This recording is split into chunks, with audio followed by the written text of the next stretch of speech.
வணக்கம். இலங்கை ஆய்வு செய்தியுடன் நான் நிரோஷன். இலங்கையின் 9வது நிறைவேற்று அதிகார ஜனாதிபதியை தெரிவு செய்வதற்கான தேர்தல் இறுதி கட்டத்தை நெருங்கிவிட்டது. நாளை 21ஆம் தேதி தேர்தல். மறுநாள் புதிய ஜனாதிபதி யார் என்பது அனைவருக்கும் தெரிந்துவிடும். இம்முறை ஜனாதிபதி தேர்தலில் 39 வேட்பாளர்கள் போட்டியிட்டாலும் தற்போது களத்தில் 38 வேட்பாளர்கள் உள்ளனர். அதில் பிரதானமான சிங்கள வேட்பாளருக்கு 4 பேரை தாண்டி தமிழ் பொது வேட்பாளராக வடக்கு கிழக்கை பிரதிநிதித்துவப்படுத்தி பொது கட்டமைப்பால் அரியநேத்திரன் நிறுத்தப்பட்டுள்ளார். தமிழ் பொது வேட்பாளர் ஜெயிப்பது என்ற விடயத்தை தாண்டி பிரதான சிங்கள 4 வேட்பாளர்களில் யாருக்கு அதிக வாய்ப்பு இருக்கிறது என்பது தொடர்பான ஒரு ஊகத்தை நேற்று வெளியிட்டிருந்த எமது ஆய்வில் குறிப்பிட்டிருந்தோம். அதிலே ரணிலுக்கு இருக்கின்ற சாதகமான நிலைமைகளுடன் பாதகமான விடயங்களையும் முன்னாள் ஜனாதிபதி மஹிந்த ராஜபக்சவின் மகனும் தற்போதைய ஜனாதிபதி வேட்பாளருமான நாமல் ராஜபக்ச இந்த பந்தயத்தில் முடிவு கட்டத்தை நெருங்குவதற்கான வாய்ப்பு குறைவு என்றும் குறிப்பிட்டிருந்தோம். எனவே இவர்களை தாண்டி ஐக்கிய மக்கள் கூட்டணியின் வேட்பாளர் சஜித் பிரேமதாச மற்றும் தேசிய மக்கள் சக்தியின் வேட்பாளர் அனுருகுமார திசாநாயக்க ஆகியோருக்கான போட்டி மிக வலுவாக இருக்கின்றது. குறிப்பாக 2022ஆம் ஆண்டு இலங்கை பொருளாதார நிலையிலே வீழ்ச்சியடைந்து இன்று ரணில் விக்ரமசிங்க நாட்டை பொறுப்படுத்ததன் பின்னர் ஓரளவுக்கு மீண்டு வந்து கொண்டிருக்கிறது என்று எண்ணிக்கொண்டிருந்தாலும் தலைநகரை அண்டிய நகர்ப்பகுதிகளை தாண்டி கிராமப்புறங்களில் இன்னமும் அந்த பொருளாதார வீழ்ச்சி என்பது கண்முன்னே காணக்கூடியதாக இருக்கிறது. இதனையே நேற்றைய தினம் நாம் குறிப்பிட்ட போது ரணிலுக்கு இந்த விடயம் ஒரு பாதகமாக அமைந்திருக்கிறது என்று குறிப்பிட்டிருந்தோம். இந்த பொருளாதார வீழ்ச்சியை மையமாக கொண்டே இம்முறை தேர்தல் பிரச்சாரங்கள் இடம்பெற்று வந்திருந்த நிலையில் அதிலிருந்து மீட்சி பெற்று ஒரு வளமையான நிலையை எதிர்பார்த்து இன்று மக்கள் புதிய ஜனாதிபதிக்காக வாக்களிக்க காத்திருக்கிறார்கள். எனவே நாளைய தேர்தல் களத்தில் மக்கள் பல்வேறு காரணிகளை சீர்திருத்தி பார்த்து வாக்குகளை வழங்க உள்ளனர். அதாவது பெரும்பான்மையினம் சிறுபான்மையினம் என்பதை தாண்டி யார் யாருக்கு ஆதரவு என்பதை தாண்டி நாட்டின் பொருளாதார வீழ்ச்சியை தூக்கி நிறுத்தக்கூடிய எந்த ஒரு வேட்பாளருக்கும் மக்கள் வாக்களிக்க தயாராக இருக்கிறார்கள். அதே நேரம் பொருளாதார வீழ்ச்சி காரணி முதலாவதாக இருந்தாலும் இன்னொரு விடயமாக இம்முறை தேர்தலில் இன ரீதியாகவோ அல்லது ஜாதி ரீதியானதாகவோ வாக்குகள் பிரிக்கப்பட போவதில்லை. ஆனாலும் கூட பிரதான வேட்பாளர்கள் ஒவ்வொருவரும் தரப்பிலும் வர்க்க ரீதியாக காணப்படுகின்றன.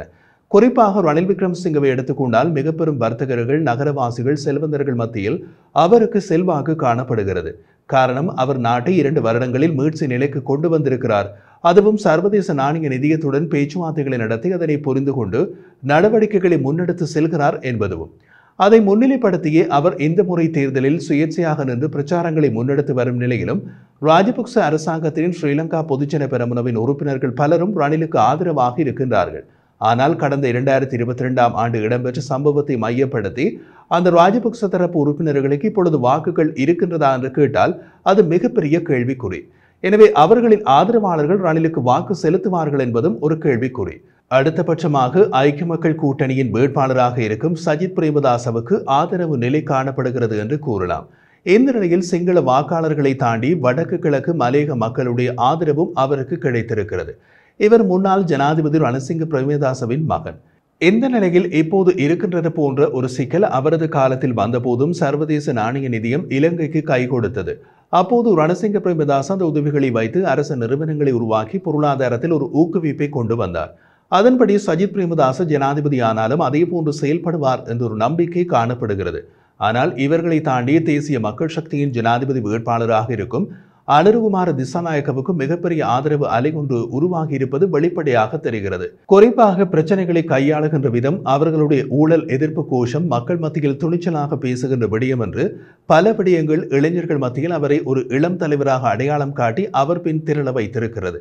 அதேபோல் 2022இல் அறக்கலைய போராட்டத்தில் ஈடுபட்டிருந்த போராட்டக்காரர்கள் பலரும் அவர் பின்னால் இருப்பது ஒரு ஆதரவு அலையை உருவாக்கி இருக்கிறது.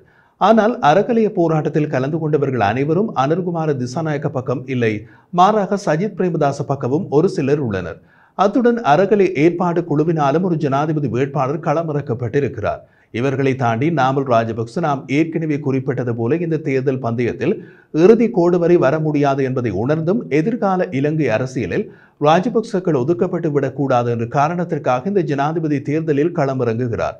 இன்னொரு பக்கம் அனுருகுமார திசாநாயக்கவை பொறுத்தவரை கடந்த 2019ஆம் ஆண்டு ஜனாதிபதி தேர்தலில் வெறும் 3% வாக்குகளை பதிவு செய்திருந்தார்.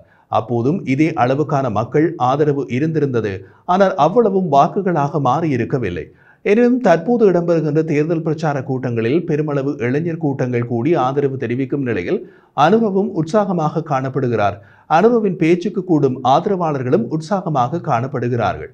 இது கடந்த காலங்களில் இடம்பெற்றதை விட வித்தியாசமாக இருக்கிறது. இருந்தாலும் சஜித் பிரேமதாசவுக்கு ஆதரவு இல்லை என்றும் கூற முடியாது. மாறாக அவருக்கு ஏராளமான மக்கள் ஆதரவு இருந்தாலும் இங்கே ஜனாதிபதி ஆவதற்கு 50% வாக்குகளை பெற வேண்டும். அப்படி பார்க்கின்ற பொழுது தற்போது இருக்கின்ற ஏனைய வேட்பாளர்களோடு ஒப்பிடுகையில் அனுரகுமார முன்னிலையில் இருக்கிறார் என்றே தோன்றுகிறது.